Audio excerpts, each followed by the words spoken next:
اللہ کریم جل وعلا ارشاد فرماتا ہے فطرت اللہ التی فطر الناس علیہا، اللہ تعالی کی بنائی ہوئی ڈالی ہوئی بنا جس پر لوگوں کو پیدا کیا گیا۔ اس آیت کریمہ کو منتخب کرنے کا مقصد یہ ہے، لوگوں کو بتانا مقصود یہ ہے کہ اللہ تعالی نے انسان کو فطرت اسلام پر پیدا فرمایا ہے۔ اللہ تبارک و تعالی نے فرمایا، ہم پر احسان بھی فرمایا اور ہمیں انسان بھی بنایا، یہ چھوٹا سا جہان بنایا، دیکھنے کے لیے اللہ نے آنکھیں عطا فرمائیں، سننے کے لیے کان عطا فرمائے، دیکھنے کے لیے آنکھیں عطا فرمائیں، چکھنے کے لیے زبان عطا فرمائی، کسی چیز کو چبانے کے لیے اللہ نے دانت عطا فرمائے، پھر اللہ تعالی نے سوچنے سمجھنے کے لیے دماغ عطا فرمایا۔ اللہ تبارک و تعالی نے ہمیں دل بھی عطا فرمایا، گویا اللہ تعالی نے ہر چیز ہمیں عطا فرما دی۔ اللہ تبارک و تعالی نے ہمیں چاروں طرف نہیں بلکہ شش جہت میں نعمتیں ہی نعمتیں عطا فرمائی، اور اس کی نعمتیں اتنی زیادہ نعمتیں ہیں کہ ہم گنتے گنتے اس کی نعمتیں تھک جائیں، لیکن نعمتیں ختم ہونے کو نہیں آتی۔ ایسا کرم فرمایا، اللہ تعالیٰ نے ہمیں راہ دکھائی، پھر راہ پر چلایا، امام و مقتدا بنایا، کرم پر کرم فرمایا، مگر بہت سارے لوگوں نے اللہ تبارک و تعالیٰ کا احسان نہ مانا بلکہ اپنی اپنی راہیں خود چن لی، اور حالت یہ ہو گئی جاتا ہوں تھوڑی دور، ہر ایک راہ رو کے ساتھ پہچانتا نہیں ہوں ابھی منزل کو میں۔ اللہ تعالیٰ نے زندگی دی، بے آسرا نہ رکھا، دستور حیات بھی عطا فرمایا، دین فطرت سے بھی سرفراز فرمایا۔ دین فطرت ابتدائے آفرینت سے موجود ہے، کم و بیش 1,24,000 پیغمبر اور رسول دنیا میں تشریف لائے، اور انہوں نے اللہ کی مخلوق کو اس بات کی تعلیم دی کہ انسان کے اس دھرتی پر قدم رکھتے ہی دین فطرت یعنی دین اسلام بھی نازل ہو گیا تھا۔ یہ دنیا کے سب معلوم خطوں میں پہنچا اور اب نامعلوم خطوں میں بھی جا پہنچا۔ یہ کہنا کہ دین فطرت دنیا میں 7ویں صدی عیسوی میں آیا، یہ بات اس لیے بر صغیر میں بھی اسی موقع پر یا اسی صدی میں آیا، یہ تاریخی حیثیت سے صحیح نہیں ہے۔ اس مغالطے کو دور کرنے کے لیے یہ موضوع منتخب کیا گیا۔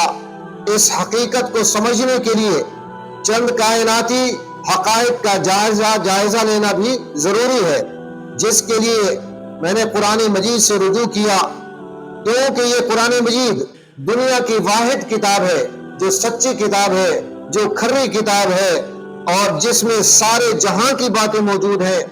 کائناتی تاریخ کا یہ ایک اہم ماخذ بھی ہے جس کو بلا امتیاز مذہب و ملت دنیا کے اکثر دانشوروں نے تسلیم کیا، جس کی تفصیل قرآن مجید میں بیان کی گئی۔ قرآن حکیم کے مطابق اللہ تعالیٰ نے سب سے پہلے انسانوں سے اپنی بندگی، اپنی عبادت کا عہد اقرار لیا۔ سورہ اعراف آیت نمبر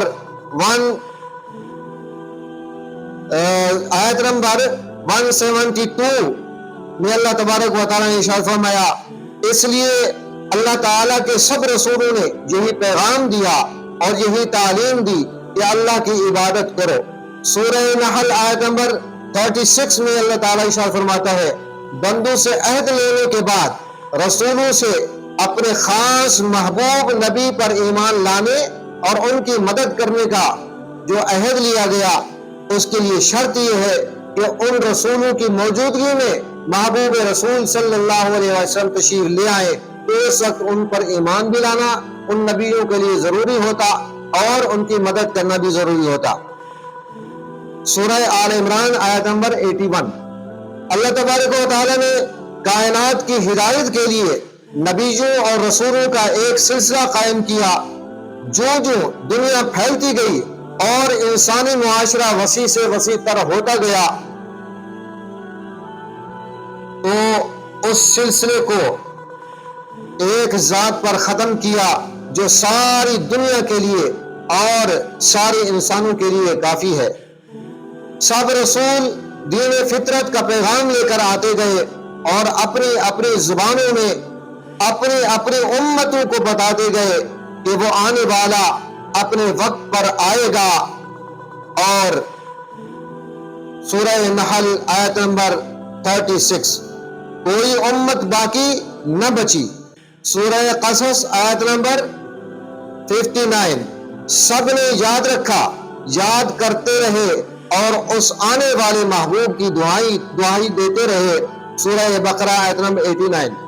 ہر الہامی کتاب میں آپ کا ذکر موجود ہے، اس لیے ہر امت کے لوگ آپ کے آنے سے پہلے آپ کو اس طرح جانتے بھی تھے، پہچانتے بھی تھے جس طرح والد اپنے بیٹوں کو جانتا بھی ہے، پہچانتا بھی ہے۔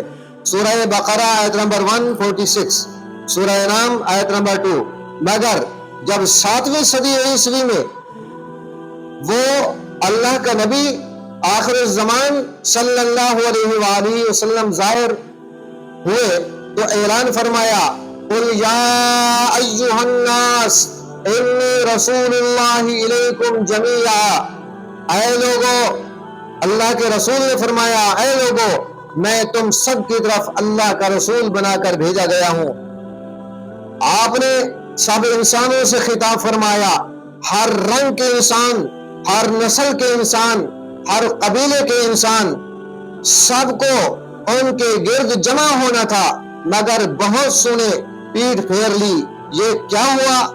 ہونا تو یہ چاہیے تھا کہ جس کے ذکر اور اذکار صدیوں سے چلے آ رہے تھے، جس پر ایمان لانے کے لیے ہر نبی اپنی امت کو ہدایت کرتا آ رہا تھا یا کرتا رہا، سب کو اس نبی پر ایمان لے آنا چاہیے تھا، مگر جو سعادت مند تھے انہوں نے اللہ کے نبی آخر الزمان پر ایمان لائے اور باقی لوگوں نے ایمان نہیں لایا۔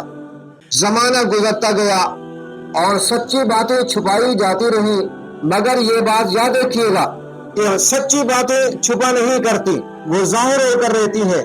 جب وہ ظاہر ہوئی تو نپولین نے قرآنی تعلیمات کی روشنی میں ایک لاسانی نظام حکومت کو قائم کرنے کی بات کی جو انسانی مسرتوں سے روشناس کرا سکتی ہے، اور جارج برنارڈ شاہ نے کہا کہ میں نے دین محمد کے لیے یہ پیش گوئی کی ہے کہ جس طرح آج یورپ کے لیے یہ قابل قبول ہونے لگا ہے، یعنی دین اسلام، یہ آئندہ بھی قابل قبول ہوگا۔ وما علی الا البلاغ۔